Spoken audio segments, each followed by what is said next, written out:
She was 5 months pregnant, standing in a room that cost more than her entire life. They were laughing. Not just a few people, but everyone. Her new husband, the man who swore to protect her, just stood there and watched. They called her trash. They called her a gold digger. They laughed at her simple dress and the baby in her belly. But in 5 minutes, every single laugh would die. The doors were about to open, and the silence that fell would be the sound of their entire world ending, because her crown had just arrived. This is the story of how a single night changed everything. The invitation was not an invitation. It was a summons, delivered on cardstock so thick and creamy it seemed to weigh a pound. It arrived not by mail, but by a silent, uniformed courier who handed the obsidian-black envelope to Emmy Vance. Now, technically, Emmy Blackwood, as if she were handling a live grenade. It read, "Mr. and Mrs. Leon Blackwood are requested at the annual Blackwood Founders Ball." Emmy's hand trembled as she traced the embossed gold crest. She was 5 months pregnant, and she had been married to Leon Blackwood for 6. Theirs had been a whirlwind, a collision of 2 worlds that had no business touching. He was the heir to the Blackwood Industries fortune, a name synonymous with New York's oldest and most ruthless money. She was not. She was Emmy Vance, a former art history student and librarian who met Leon when he ducked into the New York Public Library during a sudden downpour, looking less like a billionaire and more like a lost puppy. They fell in love with a ferocity that felt real, vital, and intoxicating. He loved her quiet strength, her encyclopedic knowledge of Renaissance art, and the fact that she didn't know, or care, what his last name meant. She loved him for his kindness, his easy laugh, and the way he seemed desperate to escape the very world he inhabited. He proposed in a tiny, nondescript Italian restaurant. They eloped at City Hall 3 weeks later, when the first faint swell of their child was beginning to show. And for 6 months, they had lived in a secret bubble. Leon kept his own penthouse apartment in Tribeca, separate from his family's imposing Fifth Avenue stronghold. He had told his parents, of course. The phone call Emmy overheard had been less of a conversation and more of a declaration of war. His mother, Stella Blackwood, had apparently hung up. His father, Arthur, had mumbled something about responsibility and complications.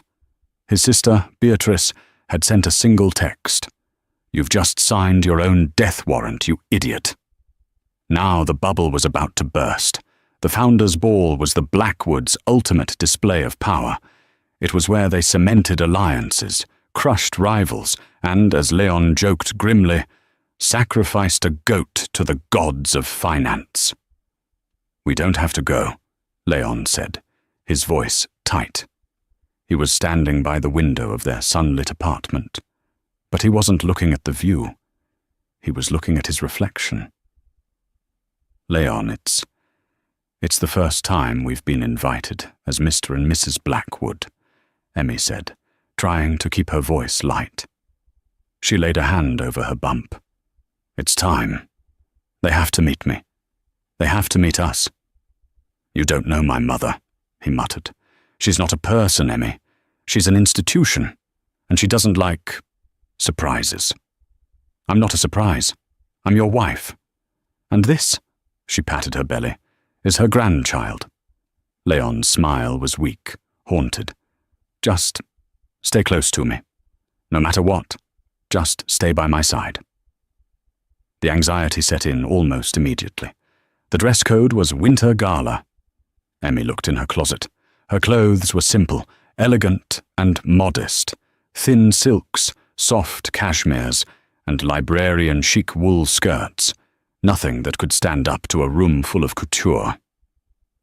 "I'll take you shopping," Leon offered, pulling out his phone. "We'll call the stylists at Bergdorf's. We'll get you something." "No," Emmy said firmly. She had her own savings from her old job, and a small inheritance from the aunt who had raised her.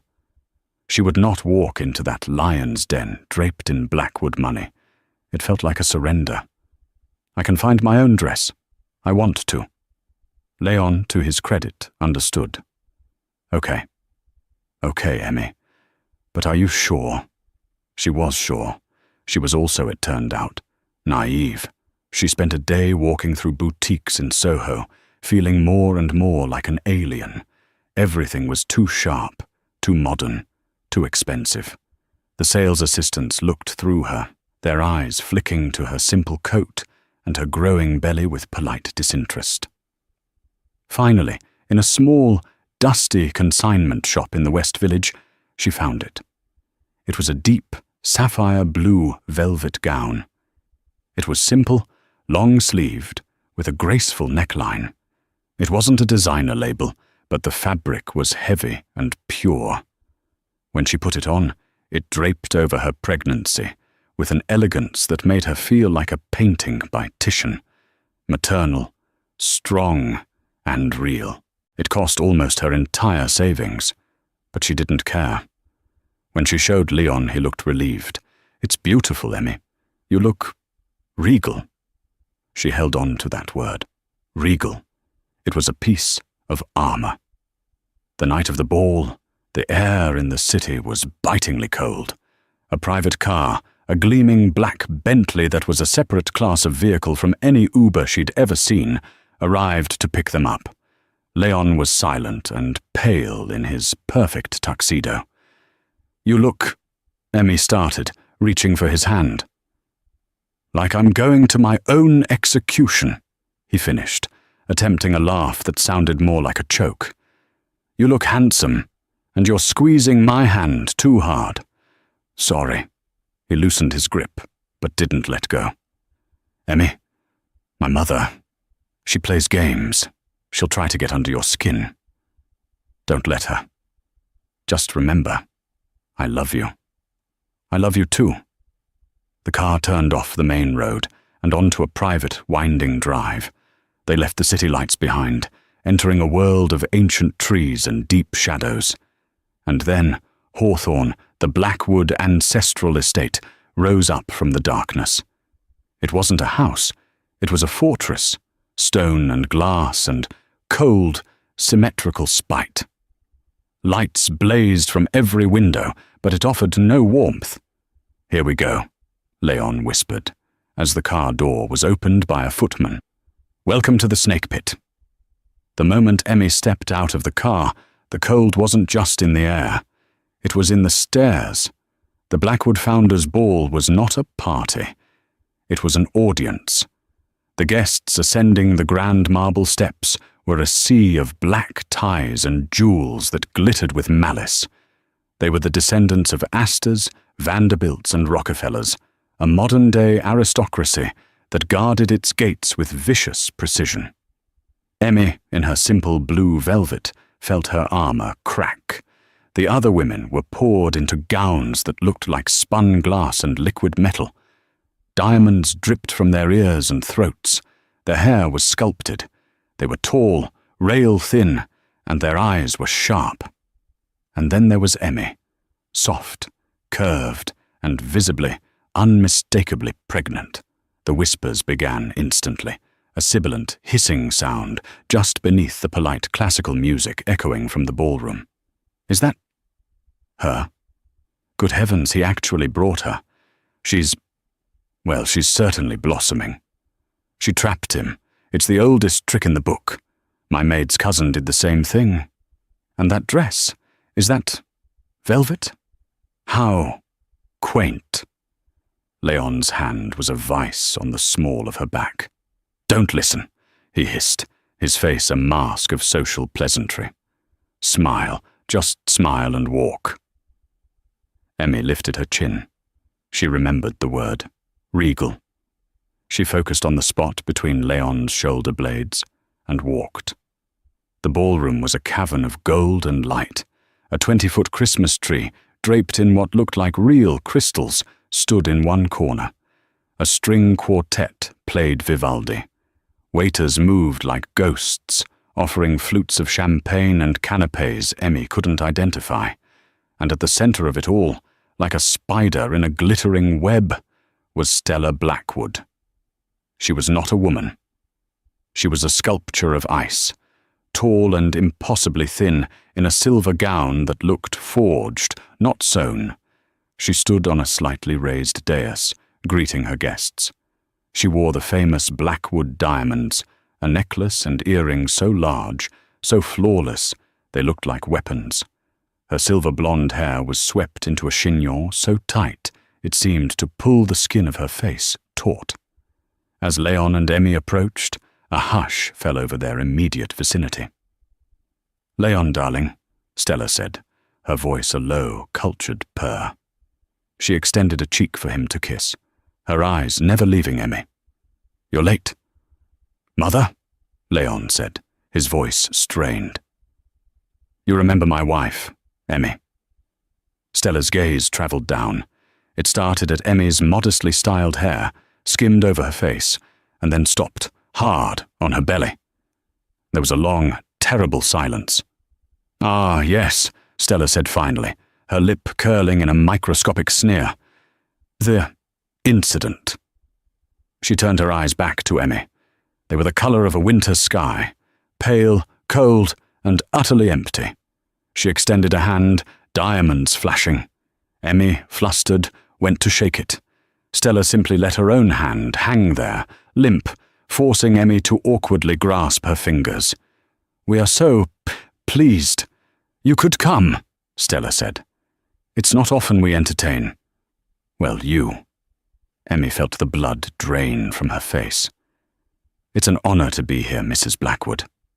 "Oh, Stella, please," the woman purred, retrieving her hand as if it had been soiled. "We are family, after all, or something to that effect. Now, Leon, darling, I must steal you. The Sinclairs are here, and Madeline is dying to hear about your Hong Kong merger. Mother, I'm with Emmy. Don't be silly. Your wife can mingle. Find herself a water. I'm sure she's thirsty." With a grip of steel, Stella grabbed Leon's arm and physically pulled him away, steering him toward a glamorous, laughing group in the corner. "Leon," Madeline was just saying. And just like that, Emmy was alone. She was an island. The sea of guests parted around her, creating a bubble of isolation. They would look, whisper, and turn away, their shoulders forming a solid wall of rejection. She could feel the stares on her back, on her dress, on her stomach. She saw a waiter with a tray of water and moved toward it, her mouth desperately dry. As she reached for a glass, a woman with emeralds at her throat and a face like a hawk stepped in front of her. "Oops, so sorry," the woman said, not sounding sorry at all. "I was just parched." She took the last glass of water. "You must be the new addition." It was Beatrice, Leon's sister. She was a younger, sharper, meaner version of her mother. "Beatrice, it's nice to meet you properly," Emmy tried. Beatrice laughed, a short, sharp bark. "Oh, bent properly is not a word I'd use for any of this, darling. Tell me, did you find that dress in a trunk in your attic? Or is it a rental?" I like it," Emmy said, her voice small. "Of course you do," Beatrice said, taking a sip of champagne. "It's very sweet. My mother is going to eat you alive. Good luck." Beatrice turned and disappeared into the crowd. Emmy was left standing, her hand on her belly, her heart pounding a sick rhythm against her ribs. She looked across the room, searching for Leon. She found him. He was in the group with the woman his mother had called Madeline Sinclair. Madeline was stunning, draped in red silk, and she was laughing, her hand resting possessively on Leon's forearm. As Emmy watched, Leon laughed too, a full, easy laugh she hadn't heard from him all night. He glanced up, and his eyes met Emmy's across the expanse of the ballroom. He saw her.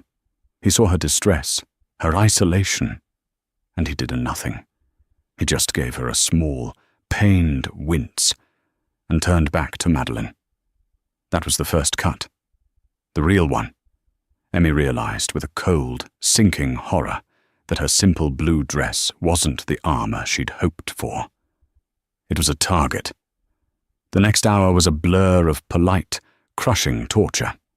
Emmy tried to be invisible, but her very presence was a spectacle. She found a corner near a large, imposing ficus tree, hoping to blend in. But it was no use. The guests, emboldened by Stella's public dismissal, treated her like a curiosity. "Is it true you were a librarian?" One older man, his face a roadmap of burst blood vessels, asked her leeringly. "How?" "Novel. Did you check him out?" "You must be so thrilled," another woman, dripping in pearls, confided. "To go from that to this. It's a real-life fairy tale. You must show Leon my daughter, Clarissa. She's just graduated from Yale." Every word was a paper cut. Every smile was a dagger. Emmy just nodded, murmured, "Excuse me," and tried to find a friendly face. There were none. She felt a cramp in her lower back. The stress, the standing, the baby. She needed to sit down. She needed Leon. She scanned the room again. He was gone. He wasn't with the Madeleine group. He wasn't with his mother. He had simply vanished. A wave of panic, hot and acidic, rose in her throat. She was alone. She was 5 months pregnant, in a hostile room, and her husband had abandoned her. "I need to find Leon," she whispered to herself, pushing away from the wall. She moved through the crowd, which seemed to thicken and press in on her. "Excuse me. Pardon me." As she neared the center of the room, she passed a small, antique table. It was fragile, spindle-legged, and held a single enormous crystal vase filled with white orchids. It was Beatrice who did it. Emmy would be sure of it later.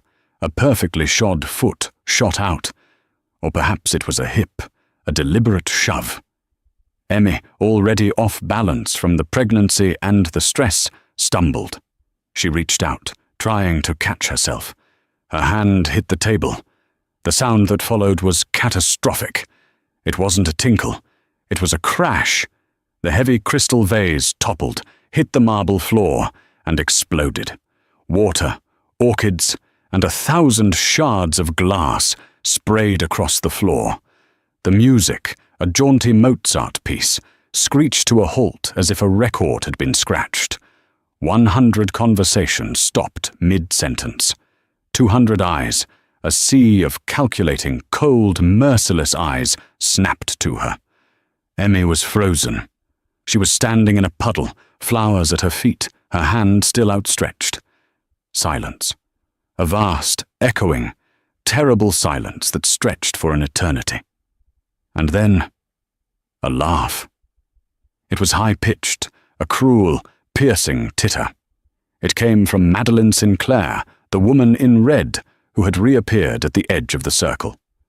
"My God," she giggled, covering her mouth with a hand weighed down by a 10-carat diamond. "She's like a bull in a china shop." Another laugh joined in. Beatrice, her face a mask of false concern. "Oh dear. Clumsy, clumsy." Then it spread.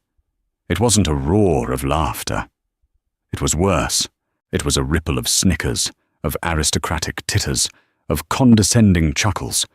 They were laughing at her, at the poor, pregnant girl in her common velvet dress, who didn't know how to behave, who didn't know how to exist in their world without breaking things. Emmy's face burned. Tears welled, hot and stinging. She looked for Leon, a desperate, silent plea. He was there. He had emerged from a side door, his father Arthur beside him. He saw her. He saw the mess. He saw the laughing faces. He saw the tears streaming down her face. Emmy held out a hand. "Leon." He took a step, but then a hand landed on his arm. Stella.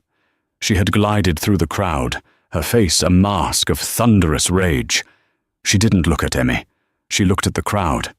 "Silence!" she snapped. The laughter died, replaced by a hungry, expectant quiet.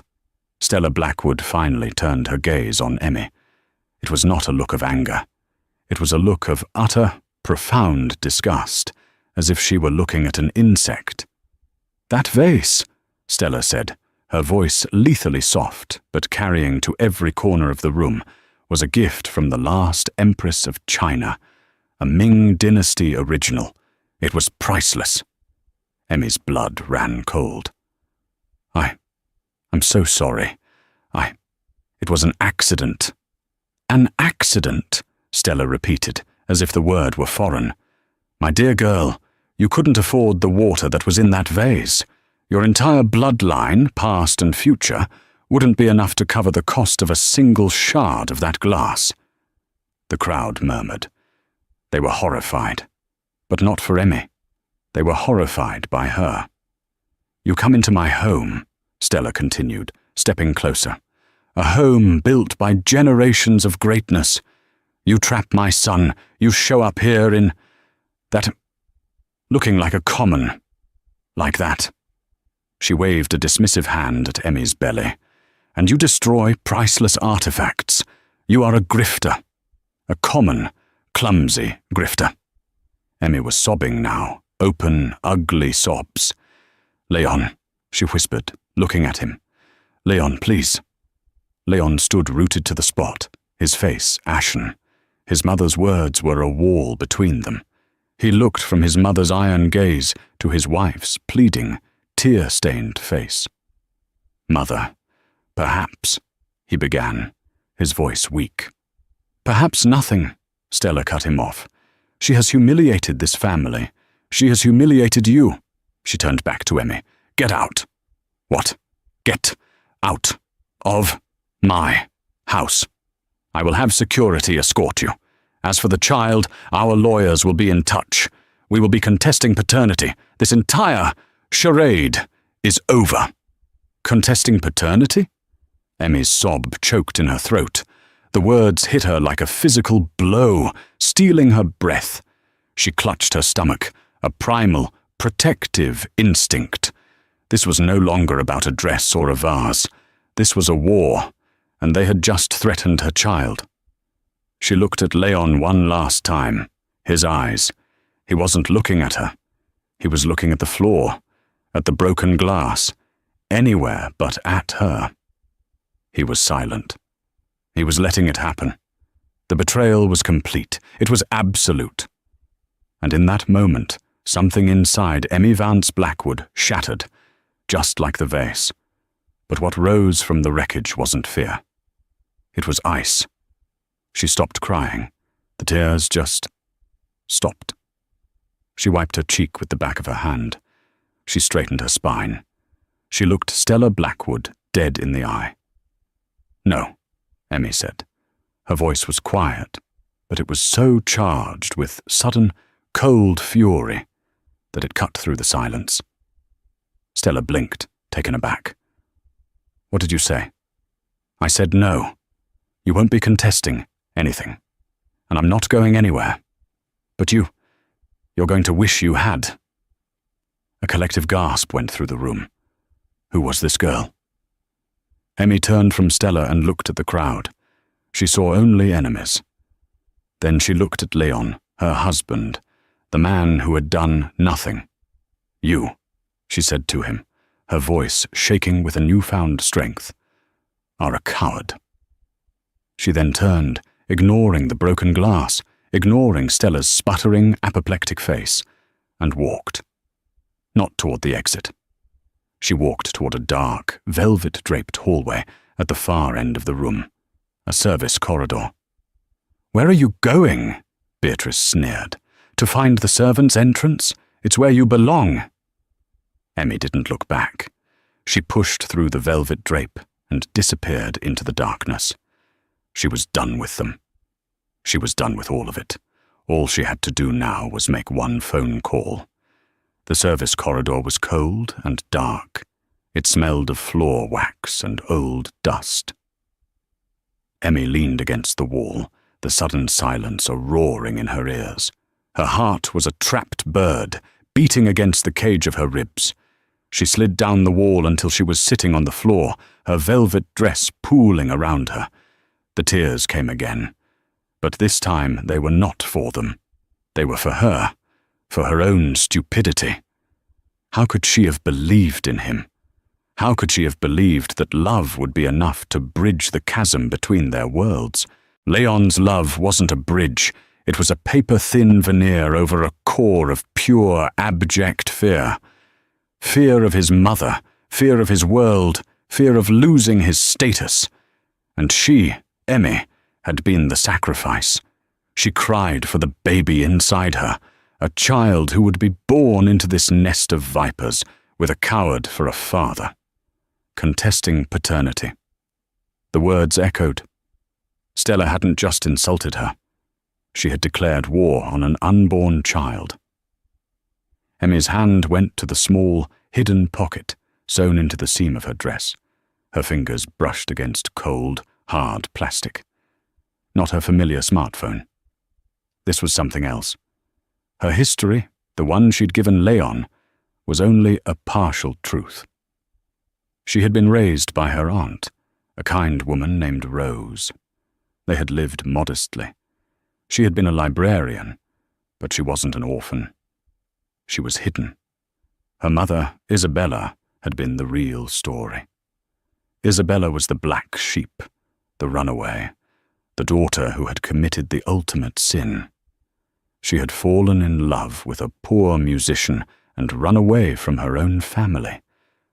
A family that made the Blackwoods look like street merchants. Emmy's mother was Isabella DuPont, and her grandmother, the woman who had cast her daughter out and then spent a lifetime trying to find her again, was Anastasia DuPont, the Anastasia DuPont, a woman who didn't just have old money, she was the old money, a recluse who hadn't been seen in public in 3 decades. She controlled a global empire so vast and so private that it made Blackwood Industries look like a corner store. The DuPonts didn't just own companies, they owned the banks that owned the companies. Emmy's mother had died when Emmy was 10, of a sickness that cheap insurance couldn't cover. Her Aunt Rose had raised her on a shoestring. It was only 2 years ago, when Aunt Rose was dying, that she had given Emmy a locked box. Inside was a letter, a new passport, and a single unlisted phone number. "If you are ever in trouble," Rose had whispered, "if you are ever truly at the end of your rope, you call this number. But know this, Emmy. Once you call it, you can never go back." Emmy had called it. She had been flown to a private island. She had met her grandmother. Anastasia DuPont was not a warm, cuddly old woman. She was a general, a frail, bird-like woman with eyes that could burn through steel. "You have your mother's eyes," Anastasia had rasped, "and your father's foolish heart. I cannot get her back, but I can protect you. I will make you." For 2 years, Emmy had been in training, not as a librarian, but as an heir. She learned finance, law, logistics, and most importantly, how to spot a lie. Her job at the library was a cover, her chance meeting with Leon Blackwood. That was the one part that was real, a genuine accident, a real, foolish, human connection that had thrown Anastasia's grand plans into chaos. "The Blackwoods," Anastasia had hissed, "are thieves. Stella's father built his company on a patent he stole from my father. They are rotten to the core. Stella is a financial criminal.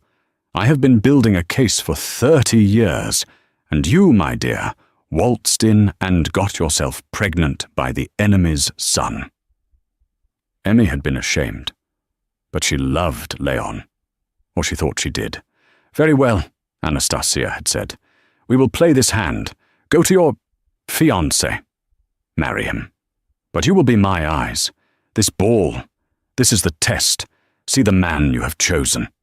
See what he is made of when his mother comes for you. See if he is a man or a mouse. Anastasia had given her the simple burner phone. You will not call me. When the time comes, and it will come, you will send one word. Execute. That is all. We will handle the rest. Emmy pulled the phone from her pocket. The screen lit up. 1% battery.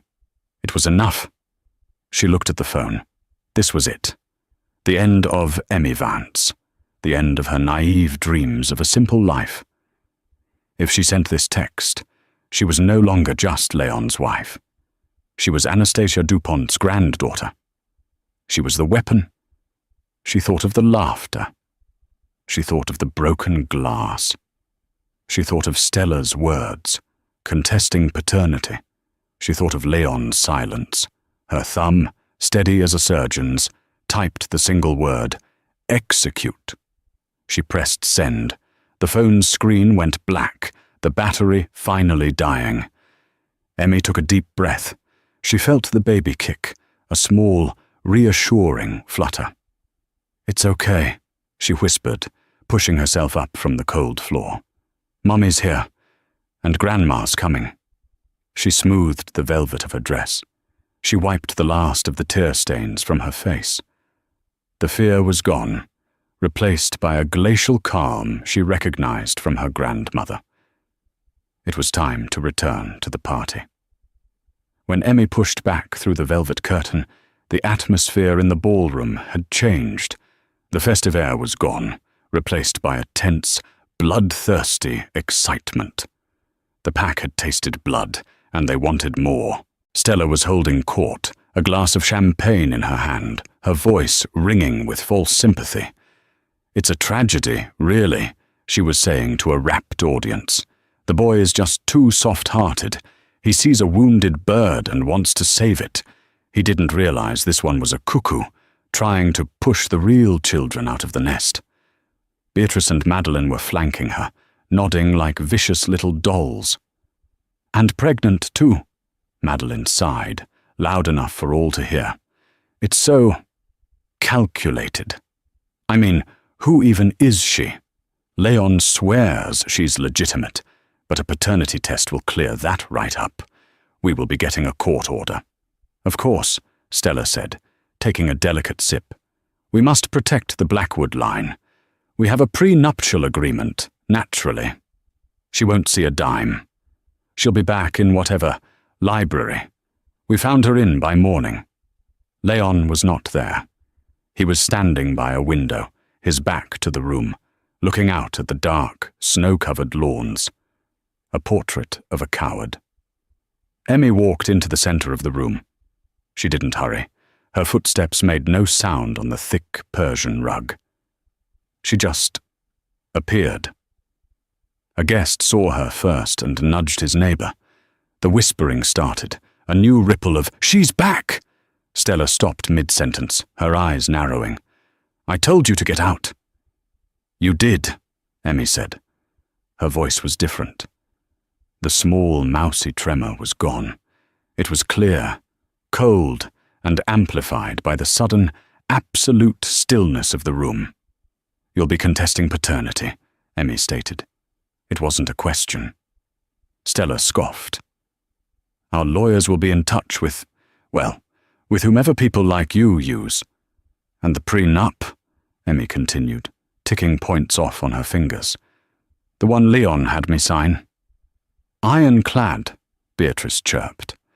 "I had my own lawyer look it over." "I'm sure you did," Emmy said. "A document designed to protect the Blackwood assets from a gold digger." "Precisely," Stella said, smiling. "You're smarter than you look." "Oh, I am," Emmy said. "But here's the thing, Stella. You can't protect your assets from me when all your assets are already mine." Stella's smile faltered. "What is this? This nonsense? Have you been drinking? Get her out of here. Leon, control your thing." Leon finally turned from the window. "Emmy, please," he begged. "Just let's go. We can talk about this at home." "Home?" Emmy laughed. It was a single, bitter sound. You mean your mother's apartment? Or the penthouse she pays for? You don't have a home, Leon. You have a gilded cage, and you've been silent for the last time. As she spoke, a low mechanical whir began to sound from outside. It was faint at first, then grew. It wasn't a car, it was too big. Boom, boom, boom! The sound of helicopter blades thrumming through the night. The guests murmured, moving to the windows. Who on earth is landing a helicopter? Probably the governor, someone said. But the sound was wrong. It wasn't one helicopter, it was 3. They were landing on the great lawn, their searchlights cutting through the dark, illuminating the ballroom in strobes of white light. What is the meaning of this? Stella demanded, marching toward the window. At the same time, the grand, oaken double doors of the ballroom burst open. They didn't swing. They were thrown open, slamming against the walls with a crack that sounded like thunder. 2 men in black, tactical gear.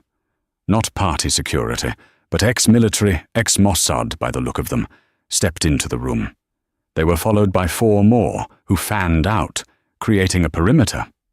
They were silent, their faces impassive. The string quartet stopped. Glasses were frozen halfway to lips. The room fell into a silence so profound, so absolute, that Emmy could hear the intake of her own breath.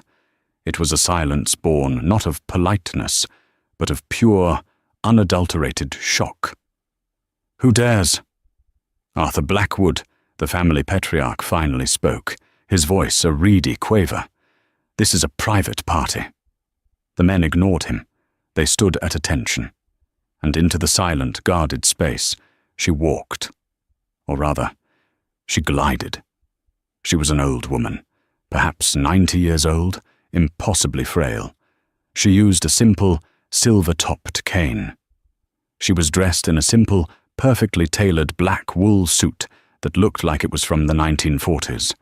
Her white hair was pulled into a severe bun, and her eyes, behind a pair of old-fashioned spectacles, were the only things alive in her face. They were the eyes of a hawk. They were the eyes of a general. They were Emmy's eyes. The true aristocrats in the room, the ones whose names were on museums, not just buildings, knew exactly who she was.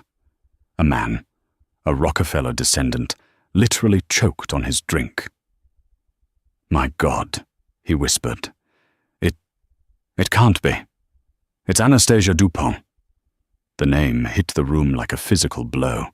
Stella Blackwood turned the color of ash. Her glass slipped from her fingers and shattered on the marble. But this time, no one noticed. "Anastasia," Stella whispered, her voice a strangled sound. I thought you were dead." Anastasia Dupont paused, her cane tapping once on the floor. The sound was like a gavel. "Dead?" Her voice rasped, dry as old parchment. "A common misconception, Stella, one I cultivate. It keeps the insects away." She surveyed the room, her gaze sweeping over the gawking, frozen faces. Her eyes landed on Stella, Beatrice, and Madeline. "It appears," Anastasia said, "we have an infestation."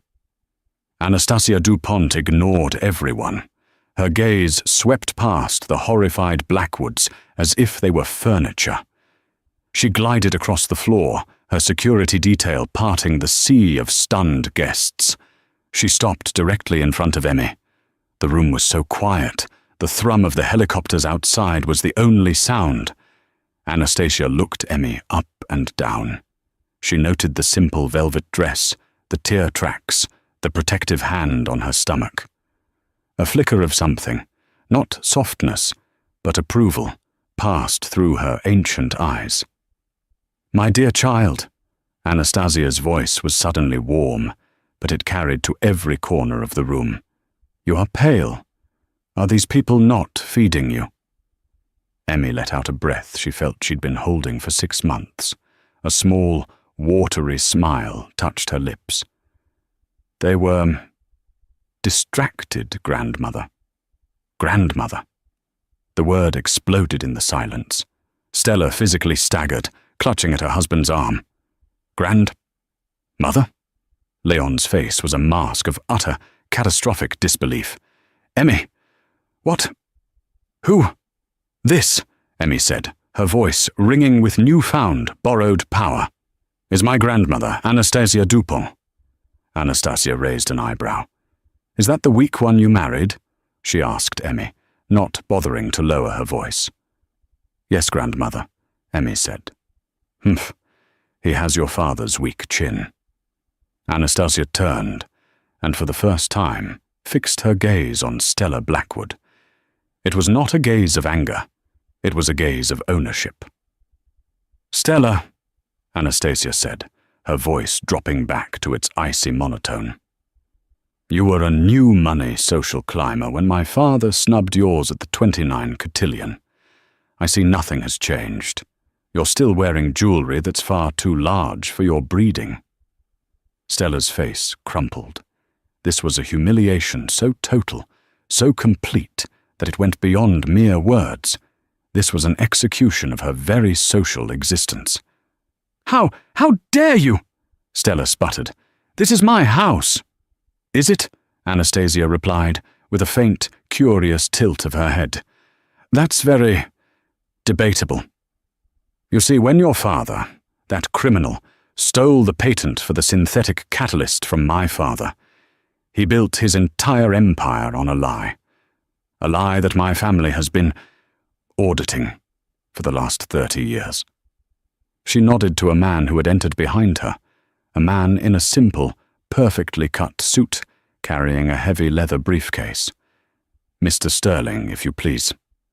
Mr. Sterling was not a man. He was an instrument. He stepped forward. Stella Blackwood, Arthur Blackwood, Beatrice Blackwood. He addressed each of them. You are hereby served. He didn't serve them a lawsuit. He served them documents. He handed a thick sheaf to Arthur, another to Beatrice, and the last to Stella. What is this? Stella spat, ripping the envelope open. That, Anastasia said, is a transfer of assets. You see, Stella, for the past decade, my organization has been buying your debt. Every bad merger, every failed venture, every bridge loan you took out to maintain this lifestyle was financed by me. Mr. Sterling continued. As of 9 p.m. this evening, the DuPont Trust has called in all outstanding loans held by Blackwood Industries. In accordance with the universal default clause in your credit agreements, your failure to service this debt means all assets held as collateral are now forfeit. What collateral? Arthur Blackwood whispered, his hands shaking as he read the document. Everything, Anastasia said. Blackwood Industries, the Fifth Avenue apartment, the homes in the Hamptons and Palm Beach, and this house. Hawthorne. She tapped her cane on the marble floor. This house, in fact, has been in my granddaughter's name for 2 months. The room reeled. But the prenup, Beatrice shrieked. She signed a prenup. She gets nothing. Emmy finally spoke. You are a fool, Beatrice, she said, stepping forward to stand beside her grandmother. I did sign it. I had my own lawyer review it, a man named Sterling. Mr. Sterling gave a thin smile. The agreement was indeed ironclad. It stipulated that in the event of a divorce, Mrs. Blackwood, Emmy, would receive no assets from Mr. Leon Blackwood. It said nothing, however, about Mr. Leon Blackwood receiving no assets from her. Emmy continued. It was a standard gold-digger prenup. But you were so arrogant, you assumed I was the one with nothing. You never bothered to check. Anastasia Dupont raised her hand. But this is all business. The real issue is one of art. Stella, you accused my granddaughter of breaking a Ming vase. It was, Stella insisted weakly. Was it? Anastasia looked to her side. A small, mousy man in a tweed jacket had slipped in with her party, unnoticed. "Professor," she said. The man, the world's foremost expert on Chinese ceramics from the Met, stepped forward and knelt by the puddle of broken glass. He picked up a shard. He inspected it for no more than 3 seconds. "Oh dear me, no," he said, his voice fussy. "This is a 1980s replica, a very poor one, made in Taiwan. I'd value it at, perhaps $200 retail." The last remaining pillar of Stella's dignity crumbled. The laughter this time was real. It started as a low rumble from the guests who, sensing the seismic shift in power, were now firmly on the DuPont side. But, Stella was hyperventilating. "And now," Mr. Sterling said, his voice cutting through the rising noise, "we come to the criminal portion of the evening." He nodded to the security detail. "Federal agents, if you please." The men in tactical gear were not private security. They were FBI. They moved forward. "Stella Blackwood," one agent said, "you are under arrest for wire fraud, securities fraud, and racketeering." You can't." "Your husband," Mr. Sterling said, "has been a most cooperative witness." Arthur Blackwood, pale and shaking, looked at his wife. "I'm sorry, my dear," he mumbled. "But I couldn't. She's a DuPont." "He signed a full confession," Anastasia explained calmly, "in exchange for immunity and a transfer of his voting shares to my granddaughter. He was terrified of you, Stella, and, as it turns out, with good reason." As the agents cuffed a screaming Stella, Emmy finally turned to the last person. Leon. The ballroom was no longer a place of celebration. It was a triage center at the end of a war, and the Blackwood family were the primary casualties. Stella Blackwood, a woman who had never had a hair out of place in her life, was now a portrait of magnificent ruin. As the FBI agents, no longer pretending to be anything else, snapped the cold steel of handcuffs onto her impossibly thin wrists, her composure finally, utterly, and catastrophically broke. "You can't do this!" she shrieked, her voice a raw, ugly sound that tore through the remaining whispers. "I am Stella Blackwood. You'll be fired. You'll be ruined. Get your hands off me. Arthur, you useless old fool. Do something." But Arthur Blackwood was in his own quiet hell.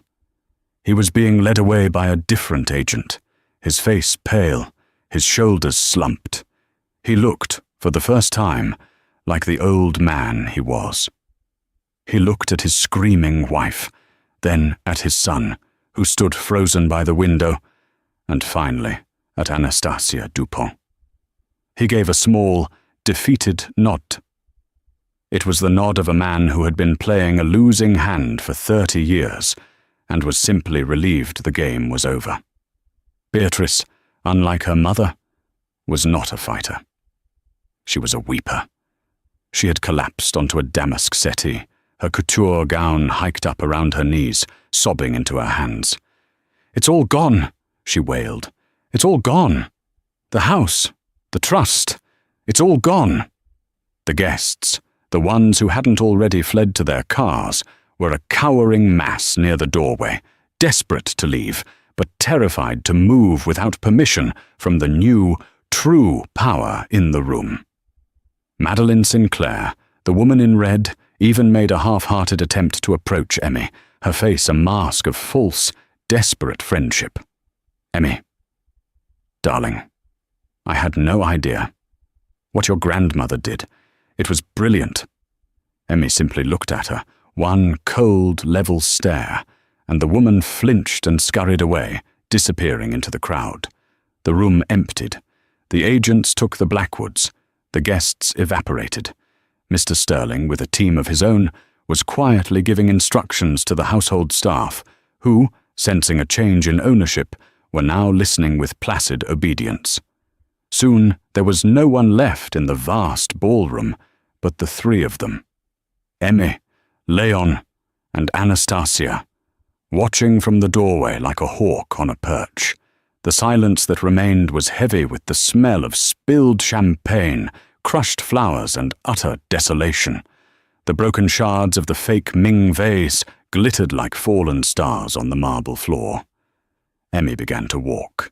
Her footsteps, silent on the rugs, now echoed on the marble as she crossed the vast, empty expanse towards the man by the window. Each step was a hammer blow, sealing the coffin on the life she had thought she wanted. He was still her husband. He was still the father of her child. He was still the man she had fallen in love with in a dusty library on a rainy afternoon. And he was a complete, total stranger. Leon finally turned. His face was a wreck. The perfect, handsome mask was gone, replaced by a pasty, sweat-slicked terror. His eyes were wide, uncomprehending. "Emmy," he whispered. It was a plea. "Emmy, I had no idea. I swear, all of this. I didn't know." Emmy stopped, 5 feet away from him. She kept the distance. It was a chasm. "No, Leon, you didn't," she said, and her voice was a strange, calm thing. "But that's not the part that matters. You didn't know I had a grandmother who could buy your entire world. You didn't know I had power. That's not the test you failed." "What test?" he stammered, his hands twisting together. "I'll fix this. We can fix this. I don't care about the money. I don't. I'll tell them. I'll tell her." He gestured wildly at Anastasia. "I'll tell her I don't want any of it.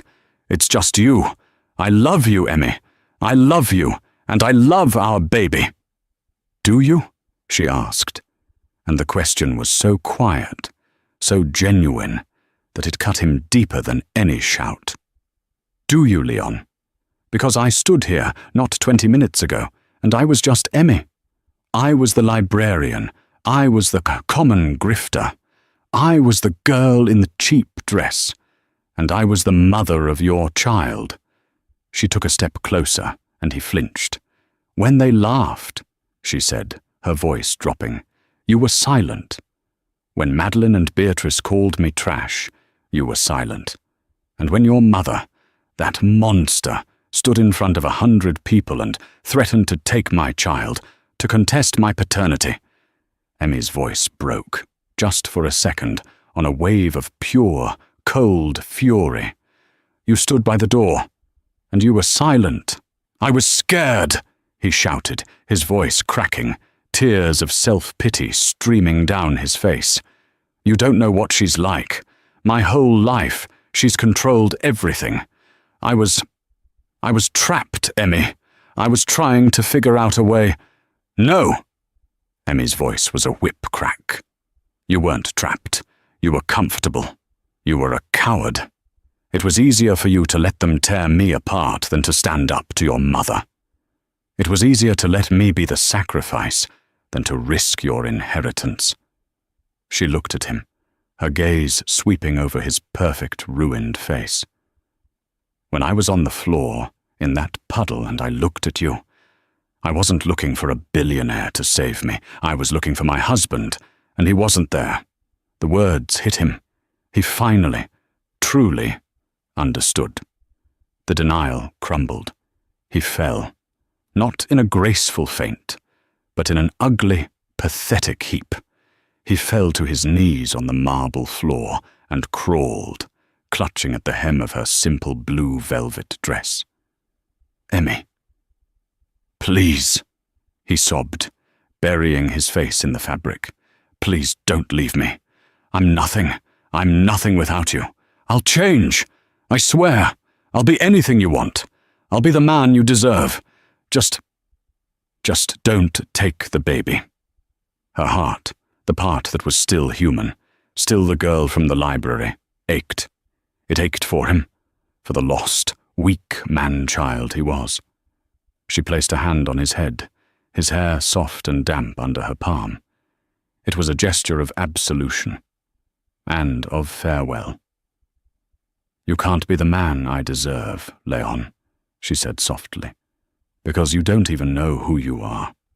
You're just a collection of your mother's opinions and your father's fears. You need to go find out who Leon Blackwood is when there's no money, no title, and no one to tell him what to do.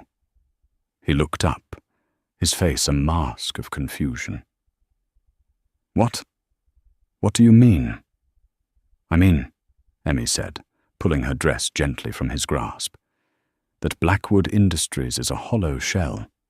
It's built on fraud and propped up by my grandmother's loans. Its only value was as a trap, and your mother just stepped in it. She looked over her shoulder. Grandmother. Anastasia glided forward, her cane tapping. Yes, Emmy. As the new majority shareholder, Emmy said, her voice turning formal. My first act will be to file for bankruptcy and dissolve the company. We're liquidating. The fraud is too deep to save. Leon's face went from pale to bloodless. Everything? But that's what will I do? Where will I go? I don't know, Emmy said, with a dreadful, final honesty. You're smart, Leon. You're educated. You'll get a job. You'll get an apartment. For the first time in your life, you'll have the chance to be your own man, to build something that's actually yours. This child, she continued, placing both hands on her stomach in a gesture that was now pure power, will be a DuPont. He or she will have my name. They will have my protection. They will never feel what I felt tonight. They will never be at the mercy of people like your family. Emmy, no, you can't. Mr. Sterling will be in touch, she said, her voice hardening, all softness gone. He will arrange the terms of the divorce.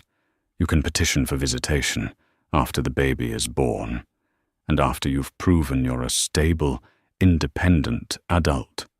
When you have a job, when you have your own apartment, when you've gone to therapy, when my lawyers are satisfied that you are not a danger to our child's well-being, then we can talk. She turned her back on him. She left him kneeling on the floor, a king in his ruined castle. She walked, not to the main doors, but to where Anastasia stood. Her grandmother looked at her, a flicker of pride in her ancient reptilian eyes. That, Anastasia rasped, was adequate. A bit theatrical, the kneeling, but you handled it.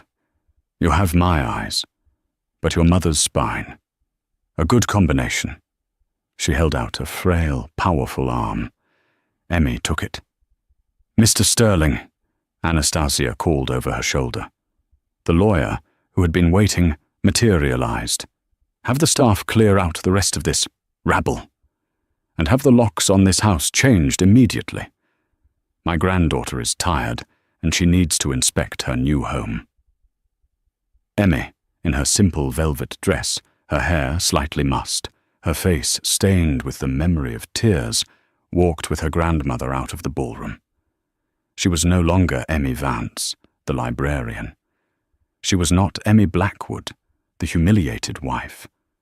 She was Emmy Dupont, and she was, finally, home. As they stepped out into the bitingly cold night air, the thwomp, thwomp, thwomp of the helicopter blades washed over them. The noise was a promise. A new, powerful, and ruthless life was beginning. The helicopter is warm, Anastasia said, gripping her arm. We have a board meeting at 8 a.m. You're chairing. Emmy took a deep breath of the cold, clean air. She looked back at the fortress of a house, its lights blazing on the ruins of a dynasty. It was hers. Of course, grandmother, she said. I'm ready. And just like that, the laughing stopped. In one night, Emmy went from the girl everyone laughed at to the woman who owned the entire room. She didn't just get revenge, she got everything. She took their company, their house, and most importantly, she took back her own power and a future for her child. Leon was left with nothing but the consequences of his own silence. This story is a powerful reminder that the people who laugh the loudest are often the ones with the most to lose. And true strength isn't about the dress you wear or the money in your account. It's about the steel in your spine when the world tries to break you. What did you think of Emmy's ultimate move? Was she right to leave Leon, or should she have given him a second chance? Let me know your thoughts in the comments below. If you loved this story of drama and epic justice, please hit that like button so I know to make more. Don't forget to share this video with someone who loves a good comeback story. And most importantly, smash that subscribe button and ring the bell so you never miss a single dramatic part of our next story. Thank you for listening.